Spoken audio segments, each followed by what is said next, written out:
So how are you today? I'm good. How are you? Good. So I wanted to take the time to talk to you about the new album and everything that Cauldron's been working on. This will be for Outlaw Review, which is a web magazine here in the United States, and we cover all different kinds of music, metal, rock, and different genres. Okay. So talk to me about the new God album and what you think is different from previous albums that you've recorded.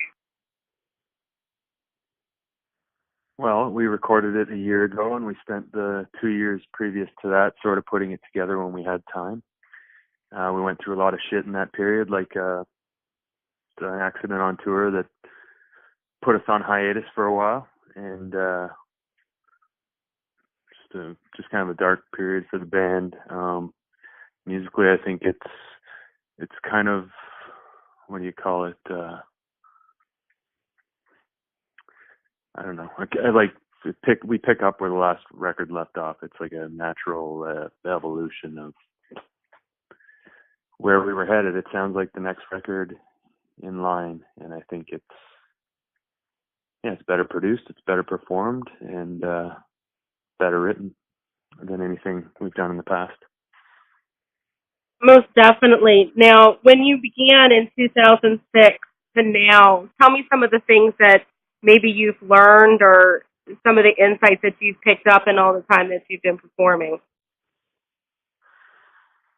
Oh wow, I've done so much in the last 12 years.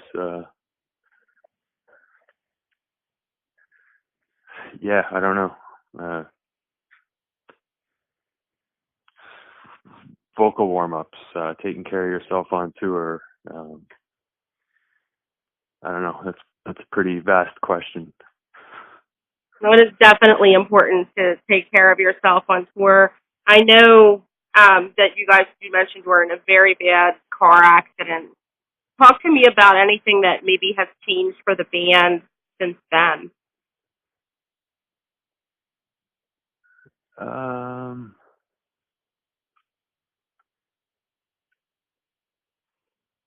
well, that you can't plan it like anything's possible. Anything could happen. You can't really plan anything. You just take it as it comes, and yeah. And you said some of the dark things that you guys have suffered through have really informed the writing on this record. Talk to me a little bit about that. Well, I mean, Ian almost died. He was in the hospital for a while, and then in rehab and all that stuff. I lost my dad shortly after that, um, and some other people very close to me. And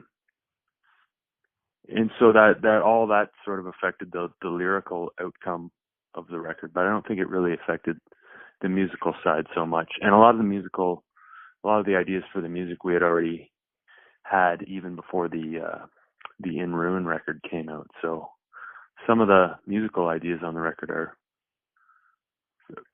go back a few years. So is that how you guys tend to write? Does it often happen where the music comes first and then lyrics come later? Always. The music comes very, very easy for us.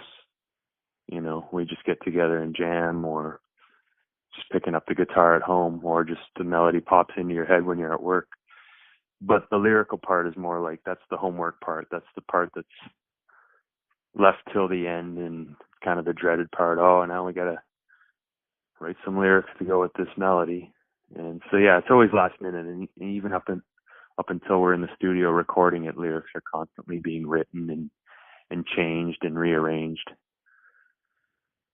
And But yeah, generally think, okay, so I have this melody and now I need to write lyrics that go specifically with this sound, or do you do each one no, individually and match them up? well, I mean, you already have a melody, and yeah, you have the melody and just kind of fill the words in to suit the melody, um, phonetically and syllable-y. And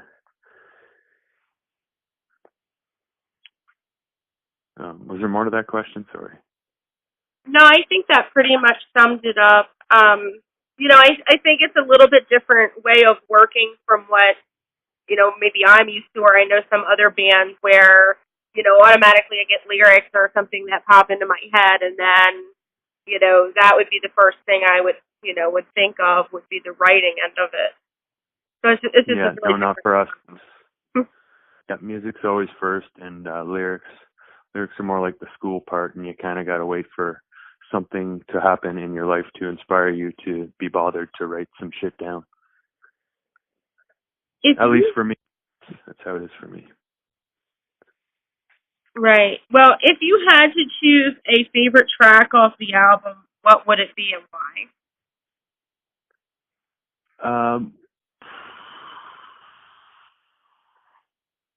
I don't know. It changes from week to week. One will be my favorite, and I'll get sick of it. But I think maybe the song "No Longer." I really like how that one came out.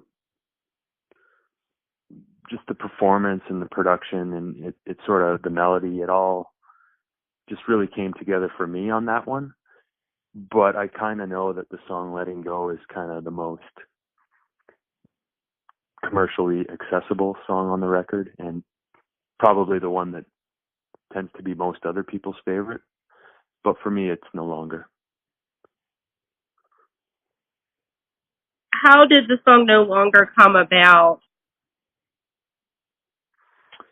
I think it started with some of Ian's. Ian just had some cool dark riffs, and I was kind of, anytime I hear him playing something that I like, I kind of ask what it is, and he knows that if I ask, I like it or I'm interested in it, and I like when he's like, "Oh, I just made that up." It's like, great, then we can use that. So yeah, basically just started with some of his riffs, and for the longest time, I thought it was kind of a stock track. It was kind of middle of the road. And then one day at rehearsal, that chorus melody just sort of popped into my head as we were jamming it. And I think that really completed the song and gave it sort of a unique feel.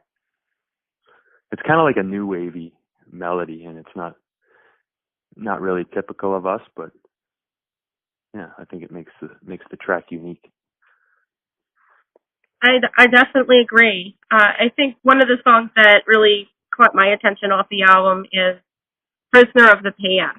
Talk to me a little bit about the creation of that song. Well, musically, I had just I kind of wrote that song as not really a joke, but for kind of a side project sort of thing.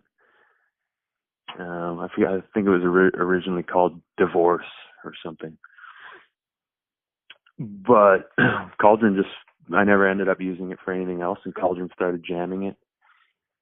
And yeah, I just think it's a good sort of mid-paced rocker, a good sort of balance of the record, and a good opening track. Lyrically, it's about being a prisoner of the past, maybe living in the past and not being able to relate to the times or something like that. I think that's certainly a good message. I think a lot of people do get stuck in the past, and I think the song kind of touches on that. Absolutely, yeah. Yeah, I'm really happy. Like, the lyrics are very simple and they're very brief and to the point, but I think it really comes across. And overall on the record, I know that you took a lot of melodic inferences, but I do still pick up on, like you said, a lot of the dark things that you guys went through. I do think that there's a lot of dark undertones there as well. There is. I mean, it's a very dark record, and it's a very personal record for me. Never kind of,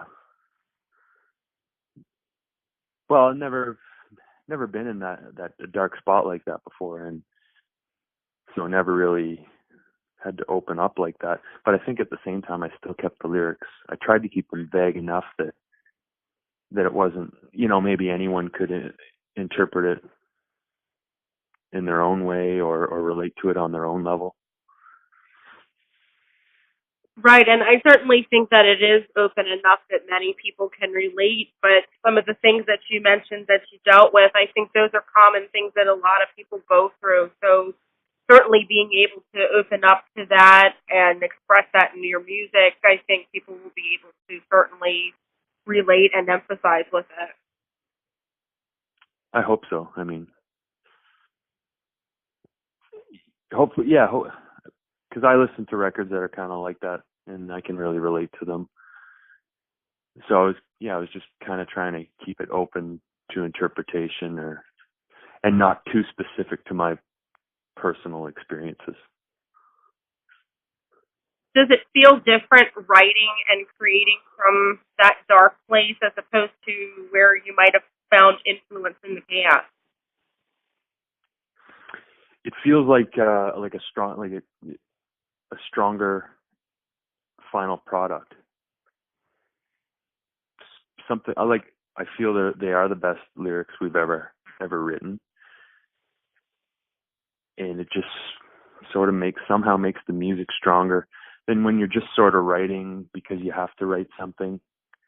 I mean, I'm always writing because I have to write something, but if it's not personal to me, if I'm just writing about a book I read or a movie or something, that doesn't come across as impactful, I think, on the final product. But when the lyrics really mean something to you and are personal like that, I think it comes across a lot stronger. I definitely agree. Yeah. Musically, right now, what is influencing you? What are you listening to? Right now, well, I just had some Voivod on. Can't really say it's influencing me. I haven't written a song since anything on New Gods. But I don't know, probably like Scorpions, Dokken, Platinum Blonde, Sentenced. Ian, since the accident, Ian got into smoking weed and really opened up his spectrum of music for him. So I think he's brought a whole new, I don't know, color palette to Cauldron's music since the accident. That relates to your earlier question about what's changed since the accident, I think. Well, certainly sometimes those influences can open you up to different levels of perception. So it's interesting that you would say that that has an effect on the new album. Yeah. Because it does in some inferences, like I do, hear the glam side and the more melodic, but with the darker inferences, I almost hear a little bit more of like a little bit of hint of like a doom type sound as well. Yeah. Well, I mean, we listen to a lot of stuff. I mean, we listen to a lot of Cathedral, Paradise Lost, Trouble.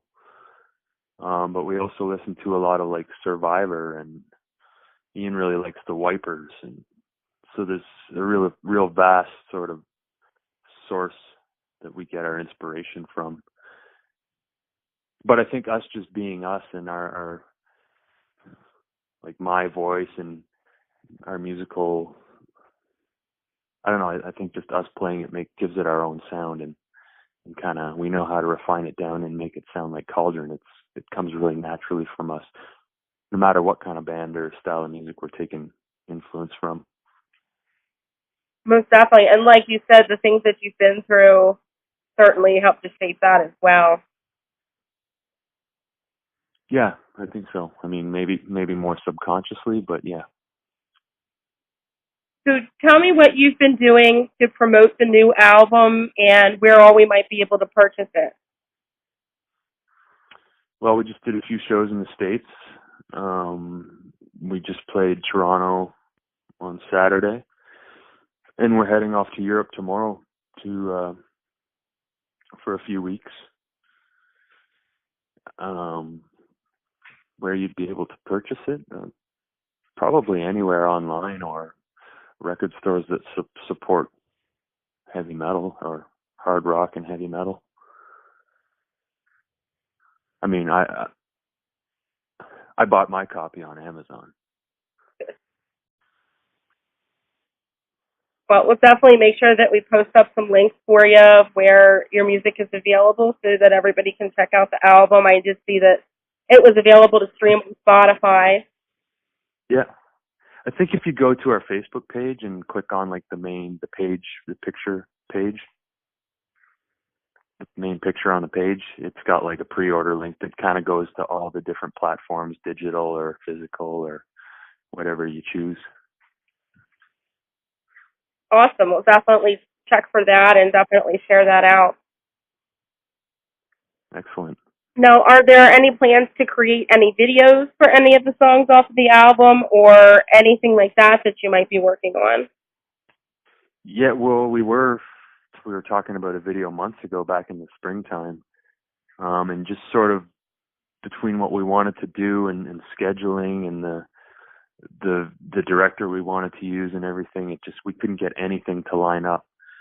So it's sort of on the back burner for now. We'll see once the touring's done, maybe look into it again. But we really do hope to get out a video at some point for this record. We've done at least one or two videos for every other record. So, is there a certain song that you think will be better as a video than others?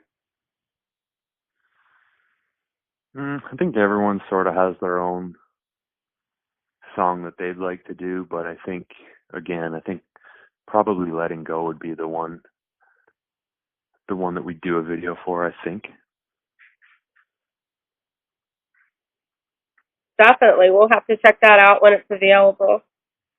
I know it's early yet. Yeah.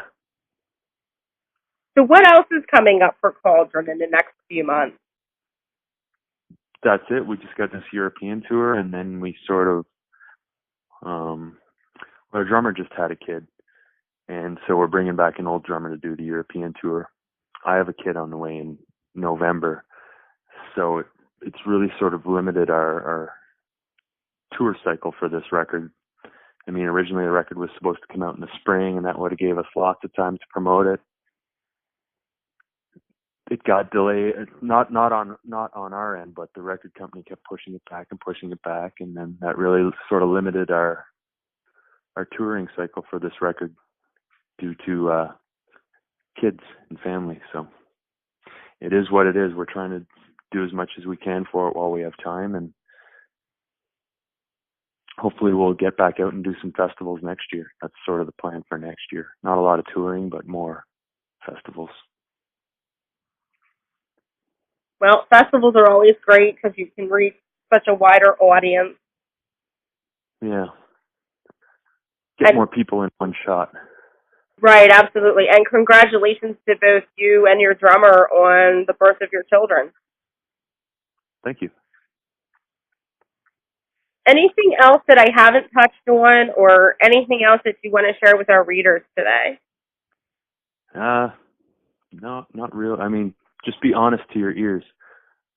Listen to your ears and follow your heart. And yeah, that's about it. Be honest to yourself.